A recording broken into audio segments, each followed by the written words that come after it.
नाशिकच्या बागलाण प्रांतात आकाशाला गवसणी घालणारे दोन अणकुचीदार सुडके लांबूनच कोणाचंही लक्ष वेधून घेतात, ते म्हणजे मांगी तुंगी.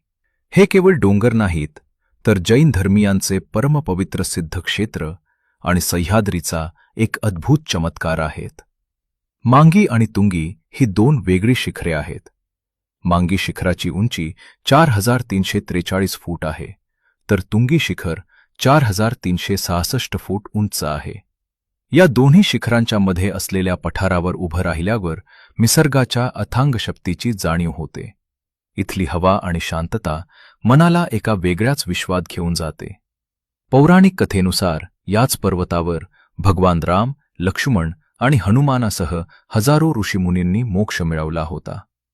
गडावर असलेल्या शेकडो कोरीव लेणी, प्राचीन मूर्ती आणि गुहा आपल्याला भारताच्या समृद्ध आध्यात्मिक वारशाची साक्ष देतात. इथल्या गुहांमध्ये असलेलं कोरीवकाम पाहून मानवी कौशल्याचा अभिमान वाटतो. मांगी तुंगीच्या 4500हून अधिक पायऱ्या चढणं म्हणजे शरीराची आणि मनाची परीक्षाच. पण एकदा का तुम्ही शिखरावर पोहोचलात की समोर दिसणारा सह्याद्रीचा विस्तीर्ण परिसर तुमचा सगळा थकवा पळवून लावतो. इथे गेल्यावर मिळणारी मानसिक शांती शब्दात मांडणं कठीण आहे.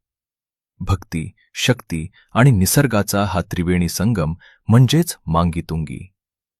आयुष्यात एकदा तरी या पवित्र क्षेत्राला नक्की भेट द्या. जर तुम्हाला ही माहिती आवडली असेल तर व्हिडिओ लाईक करा आणि कमेंटमध्ये जय शिवराय लिहायला विसरू नका.